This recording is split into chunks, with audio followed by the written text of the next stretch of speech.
يا أيها الذين آمنوا إذا نودي للصلاة من يوم الجمعة فاسعوا إلى ذكر الله وذروا البيع ذلكم خير لكم إن كنتم تعلمون. الله يقول ورزقكم من الطيبات لأنكم تأكلون وتشربون بنعمة من الله تبارك وتعالى. أفبالباطل يؤمنون أفبالغرب تتخذون مثالا لتكوين الأسرة وبنعمة الله هم يكفرون. يتعجب القرآن من هؤلاء الذين يتركون قواعد الأسرة في القرآن ويأخذون بأعداء الله من النصارى واليهود. أيها المستمعون، إن أي بيت لم تتكون تكوينا قرآنيا هذا البيت يكون ندامة يوم القيامة للأب وللأم وللأسرة كلها. وهذا الذي نعيشه اليوم. الأبناء يذهبون بهم إلى مدارس الكفرة الفجرة الفسقة الذين لا قبلة لهم باسم الثقافة. نعم، أنه أمير العام، أنه كذا، أنه والي، أنه وزير، أنه رئيس، يريد الدنيا ويترك الأبناء بدون تربية، لا يعلمون شمالهم من يمينهم، لا يعلمون غربهم من شرقهم باسم الثقافة وباسم التقدم. هذا الذي أدر الأمة اليوم تكوين الأسرة. فلو كان أسرتي منظمة تنظيما إسلاميا وأسرتك منظمة وأسرته منظمة وأسرته منظمة لكان المجتمع مجتمعا إسلامي. فالنساء عليهن أن يعلمن حدودهن ولا يتقربن كما تقربنا اليوم. انظر، استمعوا إلى القرآن. والله يعرف النساء أكثر مما تعلمهم وأكثر مما النساء يعلمن أنفسهن. يقول في ذلك الشأن: وقرن في بيوتكن، نساء المسلمات وقرن في بيوتكن ولا تبرن تبرج الجاهلية الأولى وأقمنا الصلاة وأعطينا الزكاة وأعطينا الله ورسوله إنما يريد الله أن يذهب عنكم الرجس أهل البيت ويطهركم تطهيرا واذكرن ما يتلى في بيوتكن من آيات الله والحكمة. هل الواقع هو الذي يحدث اليوم؟ لا والله، لا والله. لكن المرأة لم تمنع كليا أن تخرج، والآية واضحة حيث قال: ولا تبرجن تبرج الجاهلية الأولى.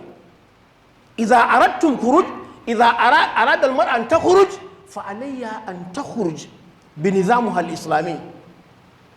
يا أيها النبي قل لأزواجك وبناتك ونساء المؤمنين يدنين عليهن من جلابيبهن ذلك أدنى أن يعرفن ولا يؤذين. فعندما يكون للضرورة أن تخرج، سواء كان للتعليم كالمدرسة، سواء كان إلى المستشفى كالطبيبة، سواء كان إلى خدمة ما، عليها أن تتجنب خروج الجاهلية كليا. أيها المستمعون، علينا أن نعلم أن خدمة الأسرة خدمة مرغوب فيه في الشرع ومأجور للرجال، وإحسان إلى الزوجة والأبناء أمر ضروري يؤجر الله تبارك وتعالى يؤجر عليه أجرا كبيرا. فعليكم يا أيها الرجال أن تحسنوا إلى أزواجكم وإلى أبنائكم وتتكفلوا هذا الأمر الإنفاق، ولا تقولوا للمرأة ائتي بكذا أو كذا، الله سيفتح لك. ولذلك يقول المصطفى صلى الله عليه وسلم: خيركم لأهله. خيركم عند الله تبارك وتعالى خيركم لأهله وأنا خيركم لأهلي. هكذا قال المصطفى محمد صلى الله عليه وسلم. انظر حتى النفقة التي تنفق إلى ما في زوجتك تؤجر. فعلينا أن نقتدي بقواعد الأسرة في القرآن الكريم وسنة النبي عليه الصلاة والسلام، ويكون أخلاقنا لطفا وحسنا. أكمل المؤمنين إيمانا أحسنهم أخلاقا. بارك الله لي ولكم في القرآن العظيم ونفعني وإياكم بالآيات والذكر الحكيم. amma az-zawaj allati tatkumu an qarib li binti imamuna al-karim imam Idris Shu'aib as'alullah tabaraka wa ta'ala an yubarika fi hadha az-zawaj wa yaj'al bainahuma barakatan da'imatan wa yakuna sururun lana jami'an barakallahu li wa lakum maratan wassalatu wassalamu ala mustafa muhammad sallallahu alaihi wa alihi wa ashabi wa babi yan uwa masu girma hudubar mu yau ya takaita ne akan gina gida na musulunci, yadda ake gina wato gida a musulunce, saboda cikin bala'in da muka aukan kanmu ciki a wannan zamani shine gina gidajenmu ba yadda annabi Muhammad sallallahu alaihi wasallam ya ce a gina ba yadda Qur'ani ya bayani ba. An fi karkata zuwa wayewa irin na turawa da yahudu, musamman yan boko. Wannan ya cutar da gidaje da yawa na karkata zuwa wayewa, bayan alkur'ani ya yi bayani dalla-dalla akan gidan musulmi yadda ya kamata ya kasance. Abu da farko ka sani, shi Allah tabaraka wa ta'ala da yanayin halittar mu ya fara ne daga mutum ɗaya namiji, sa'ad nan ya yi mai mata. Kenan wato ainihin gida na ma'aurata tun farkon halitta Allah ta'ala ya asasa wannan sunna. Shi yasa ya zamanto shi annabi Adam shi ne miji, ita Hawwa'u ita ce mata alaihi wassalatu wassalam. Suka yi zama na aure, daga ciki aka dinga hayayyafa ana hayayyafa har aka zo kanmu a yau, har lokacin da mu za mu bar ƙasar nan kuma Allah ta'ala ya maye da waɗansu.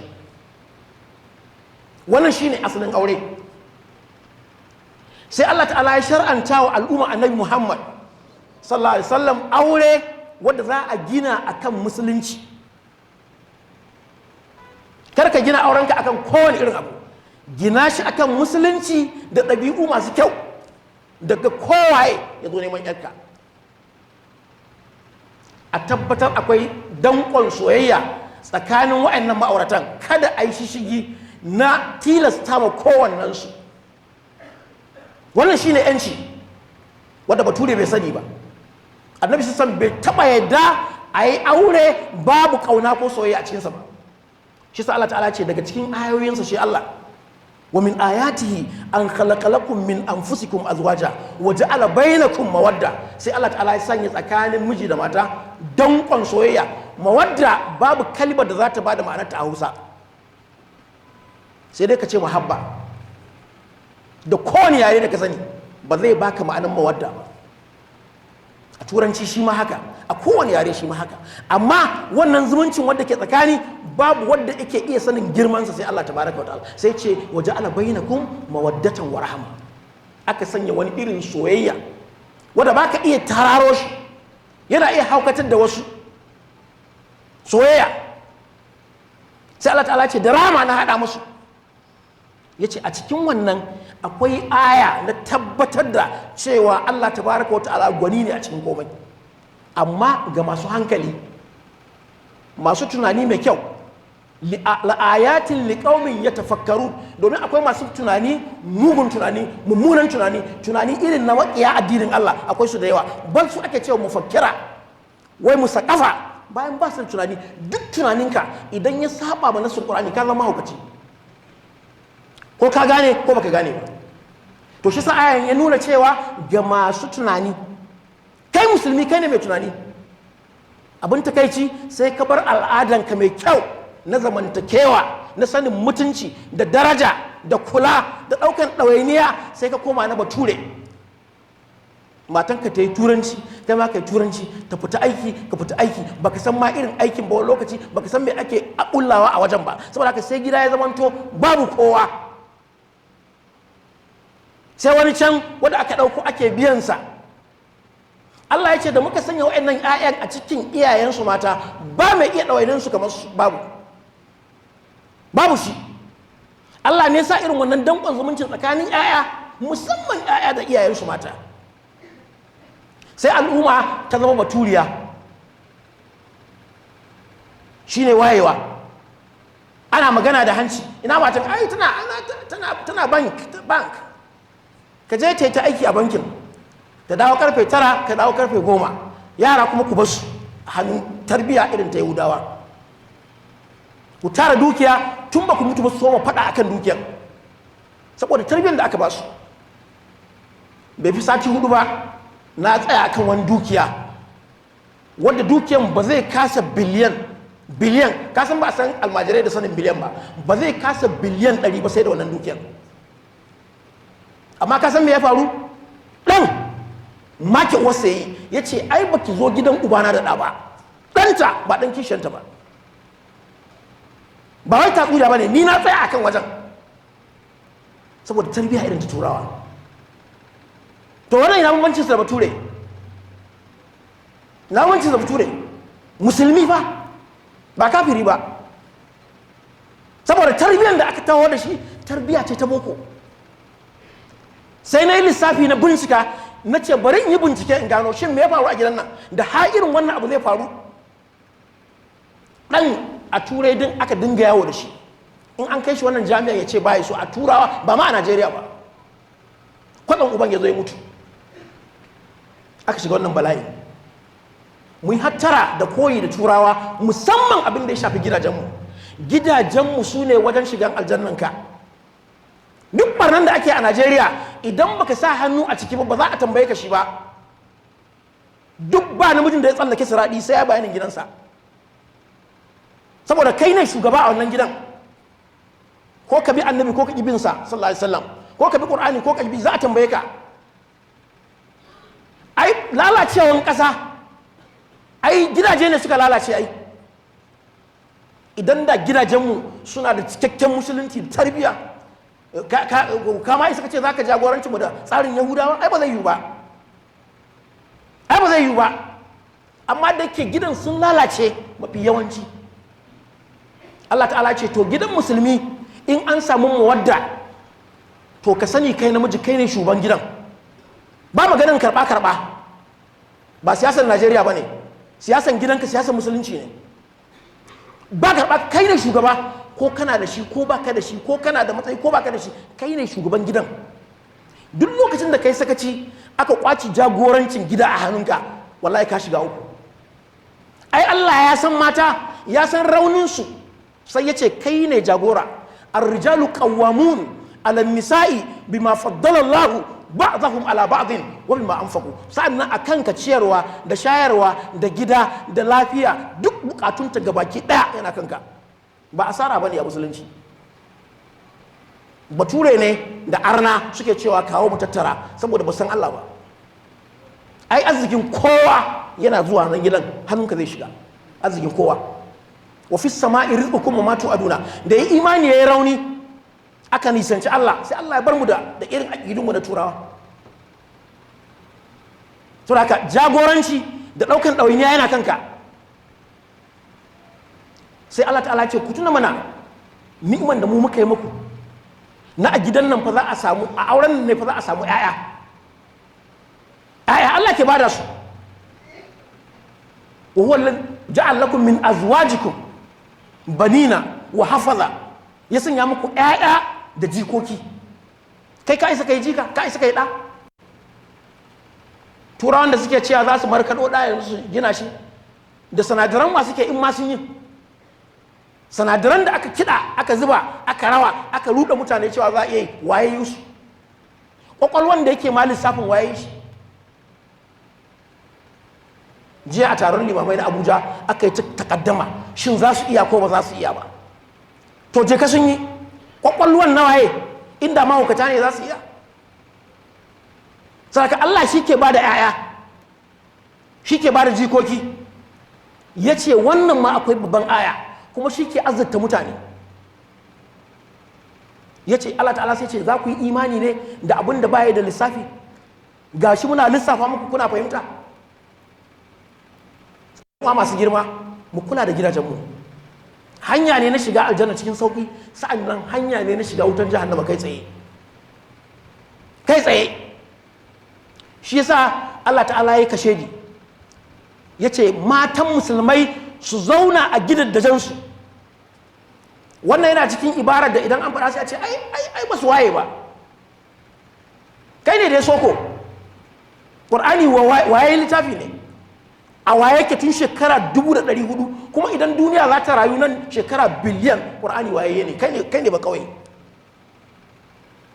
ai sai ka ji lissafin wa'adda matan su ke shiga ko da yaushe in ka ji irin barnan da ake yi sai ka ji mamaki Allah ta'ala ce wa qarna fi buyutikunna ku zauna mata a gidajenku da Allah ya tsaya a nan da macen musulmi ba inda za ta je sai gidanta amma sai Allah ta'ala ya san akwai bukatun lokacin da za su fita da fita na mutunci sai ya ce wala tabarrajna tabarruj jahiliyatul ula idan fita ta kama ku to kada ku yi fita irin nau'in nan arna na kafirai wanda babu mutunci kar ku yi shi shi sa za ta iya fita aikin likita, za ta fita aikin karantarwa, za ta fita aikin hidimar mata, za ta fita aikin hidimar da ya zama wajibi a kanta.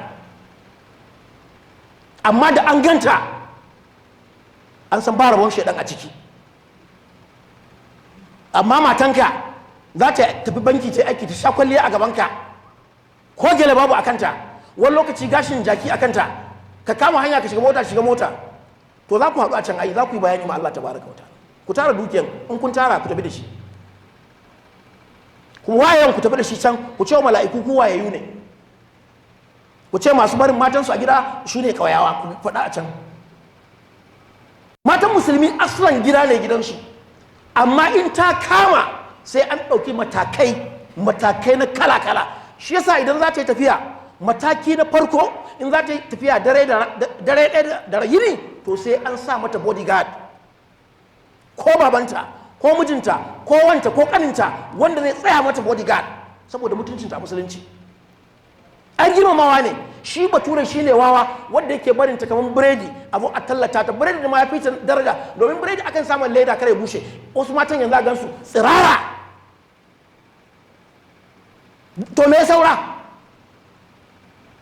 Waga musulmi sai ya dinga hannu da su, ai Mrs. kaza ne, soko kai baka cewa kana da addinin ka ya hana kai hannu da wata mata, kana jin kunya, to za ka je gaban Allah ka bayyana kunyanka. Za ka da yawa manyan mu cikin abin da ke nuna maka usuran mu ba damu da shi ba, kawai sai mika hannu wata kafira. In ka je kana mai masiha a ɓoye ya ce ha malam abubuwa sun canza, ka je ka ga mala'ika a kabari cewa abubuwa sun canza. Ɗan uwa masu girma, gida ba abun wasa ba ne. Shi yasa Allah ta'ala ya ce wa matan annabi su karanta abin da aka saukar a gidan nan, wazkurna ma yutla fi buyutikunna min ayati llahi wal hikma, domin in sun karanta sun fahimta sun gane za su yi tarbiyya ma yaya mai kyau, za su taimaka wa mazajensu, ko suna da shi ko ba su da shi, ko suna cikin tsanani ko suna cikin daɗi, sun karanta sun sani. Yar manzon Allah sallallahu alaihi wasallam Fatima radiyallahu anha, annabi sun yana son ta so mai yawan gaske, sau babu misali, saboda 'ya'yansa 7-6 suka rasu a rayuwarsa yana raye, saura ɗaya tal ita Fatima. Ba za ka gane irin son da zai mata ba sai Allah ya jarrabe ka, ba fata muke ba kana da 'ya'ya 7 ka rasa 6 saura ɗaya, ba za ka san irin son da za ka ba wannan ɗan ba. Shi ne alaƙar manzo Allah sallallahu da Fatima radiyallahu anha. In ta tawo gidansa sai ya tare ta, ya mata kirari, ya ce ya bintu Rasulullah sallallahu alaihi wasallam, ya zaunar da ita a inda yake zaune, har matansa suna kishinta. Amma da ta nemi alfarma na gidan mijinta cewa a rage mata aiki, ita ce first lady na gaskiya in akwai, ya ce ba rage aiki, ki je ki ta hidima, matsayin hidiman ki wa mijinki san matsayin aljannan ki.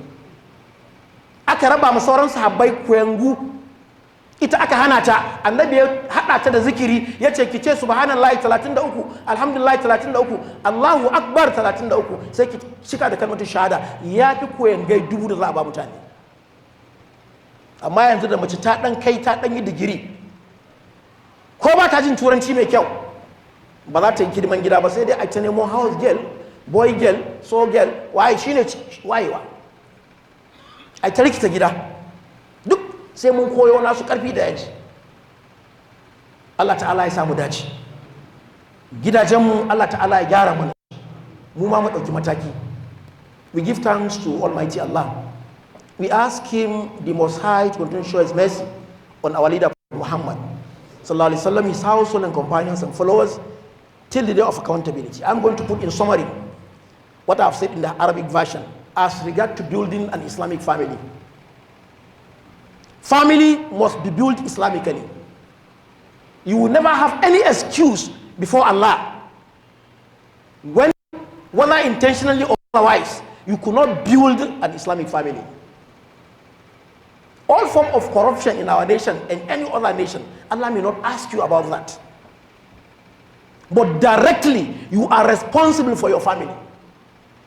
You are aware of our origin. It's our grandfather, Nabi Adam, alayhi salatu wasalam, and our grandmother, Hawa, alayhi salatu wasalam. These are the first two being created by Allah subhanahu wa ta'ala.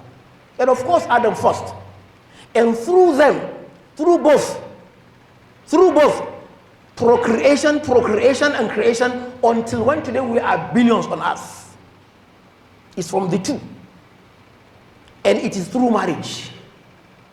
So among the primary duty of marriage, after safeguarding the honor, is to procreate and produce individuals who are responsible.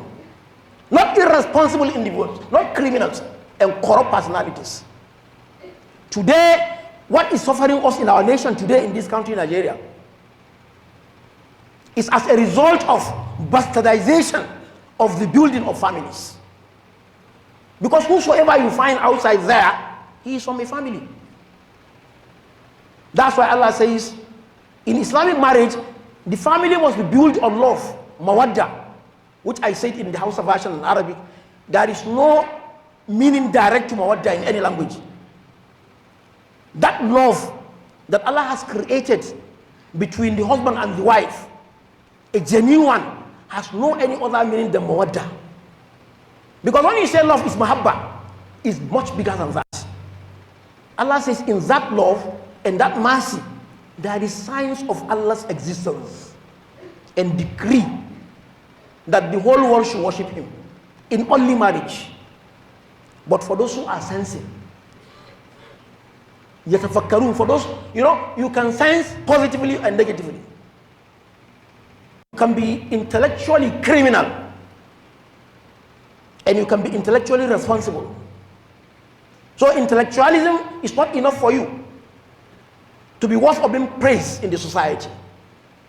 So Allah mentioned yatafakkarun, those who are having that sense, that faculty, that reason very well. Further, he added in Surah An-Nisa, he said leadership of the family must be determined, must be known. In Islamic teaching, it is the husband who leads the family. Whether weak, whether strong, whether poor, whether lead, whether led, long as you accept to give such person your daughter, leadership has been transferred to his custody. And the verse is categorical. And Arabic, as small as Arabic students know the way Allah put it, so that there is no ambiguity. Very clear.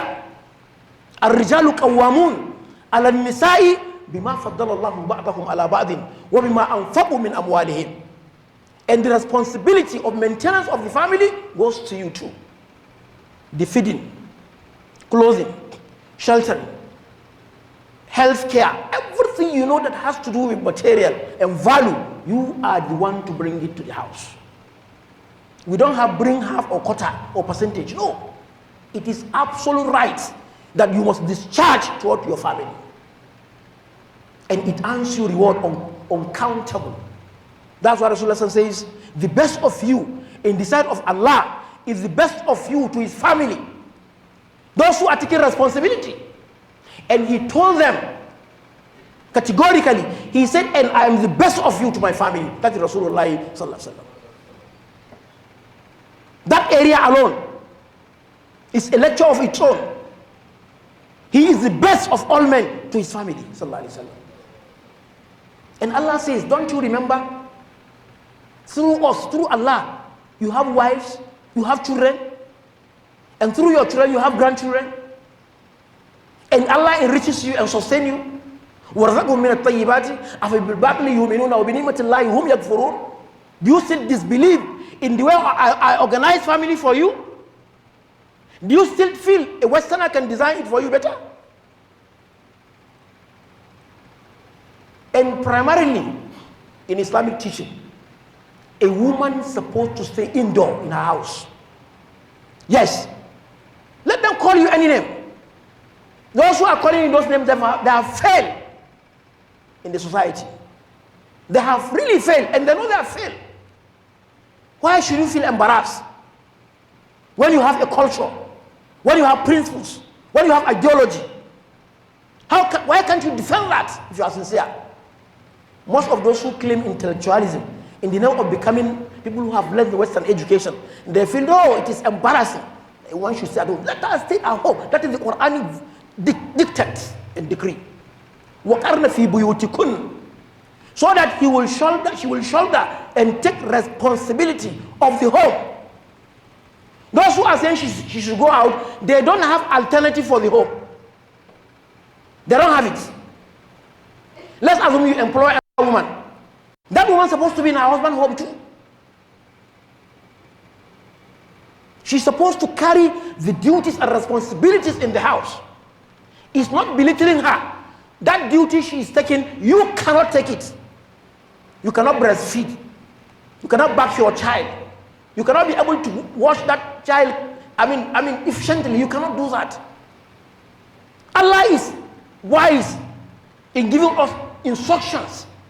He should take care of the home, which is more difficult. And you should go out and look for sustenance. It is a division of labor which is very categorical and clear.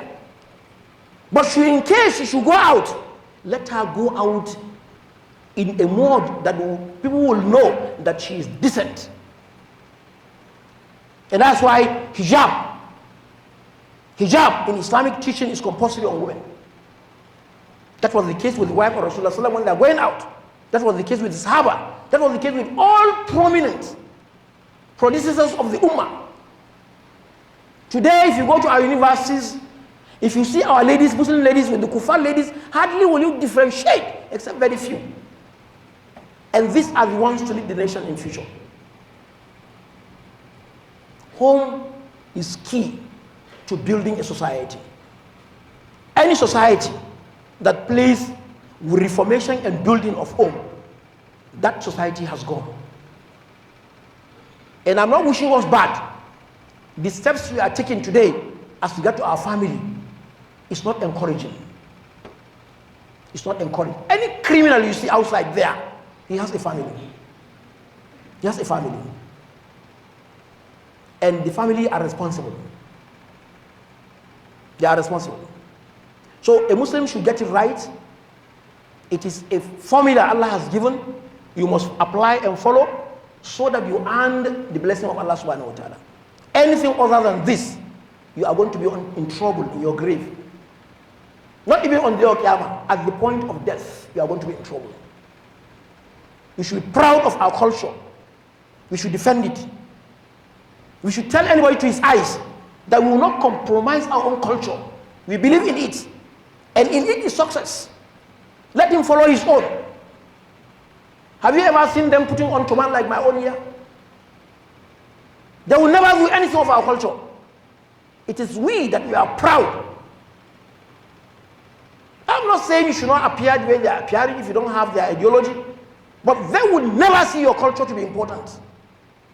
It is you that ridicule yourself, and you feel they're superior over you, and you feel you can take their cultures to your homes. And that's why today we are in trouble. I said in the Arabic version, today our Imam is wedding out his daughter. We pray Allah Ta'ala will bless the marriage and all other marriages. ربنا اغفر لنا ذنوبنا وكفر عنا سيئاتنا وتوفنا مع الأبرار ربنا آتنا في الدنيا حسنة وفي الآخرة حسنة وقنا عذاب النار إن الله وملائكته يصلون على النبي يا أيها الذين آمنوا صلوا عليه وسلموا تسليما اللهم صل على محمد وعلى آل محمد كما صليت على إبراهيم وعلى آل إبراهيم في العالمين إنك حميد مجيد وبارك على محمد وعلى آل محمد كما باركت على إبراهيم وعلى آل إبراهيم في العالمين إنك حميد مجيد